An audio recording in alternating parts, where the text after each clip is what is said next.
All right. Well, thanks for watching this video. This is a follow-up, a video follow-up to my last blog post about the debacle that was Soggy Bottom Canoe and Kayak Rental.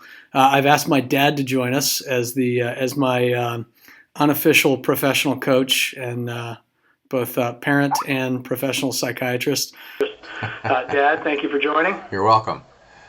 So, Dad, when I decided to quit my job at J.P. Morgan and sling canoes in Mississippi for a summer with the hope of then leaving for California and watching the checks roll in. What was your initial thought?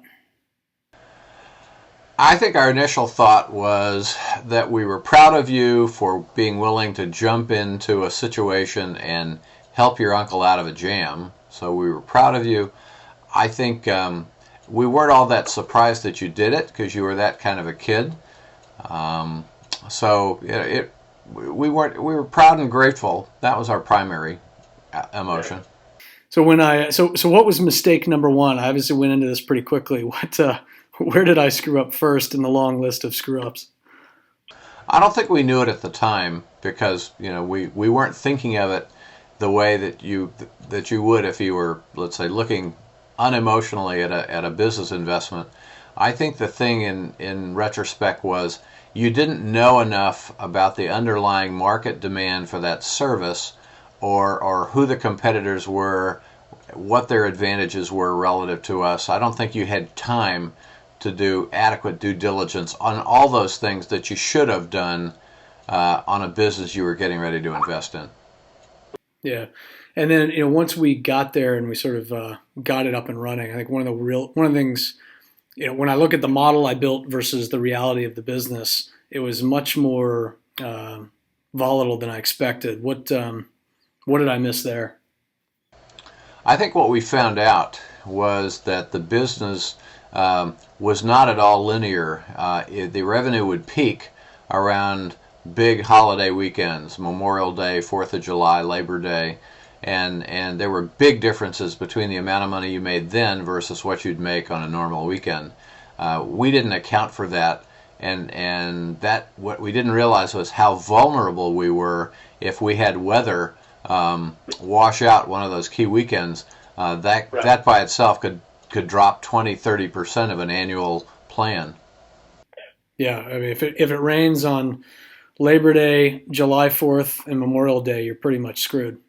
Yeah. I mean, those are your big weekends, and there's no way to recover. And then, what about the location? Okay. What we looked at, I'll just say we because all of us were looking at it in the same naive way, I think. We had a much prettier location than our competitor did. We were on a beautiful piece of land on a, very close to a place where we put the boats in. So we thought that was the key ingredient. What we missed was that our competitor was much closer to a major highway, and our customers would literally have to drive past them to get to us. So their being so close to the major market turned out to be a big advantage for them that we didn't account for. Yeah. The other thing we talked about is just the brand loyalty. I mean, they'd been there for what, 30 or 40 years. Easy, yeah. And we would have people tell us, when we'd be talking with them on the as we were driving them down to the river, we'd be just chatting, and they'd be talking about their parents taking them canoeing as a child, and at that time, the only place to go was our primary competitor. So even though they might be there with us for that day, we knew from the volume our competitor was getting probably, on any given day, 3 to 4 times the passenger volume that we were, largely just because people were so loyal to them. Yeah. Yeah, and going back to the marketing and sales effort or lack thereof, for us to build up that same level of consistent business would require a hell of a lot more investment than we put in, and potentially more than we could have afforded to put in.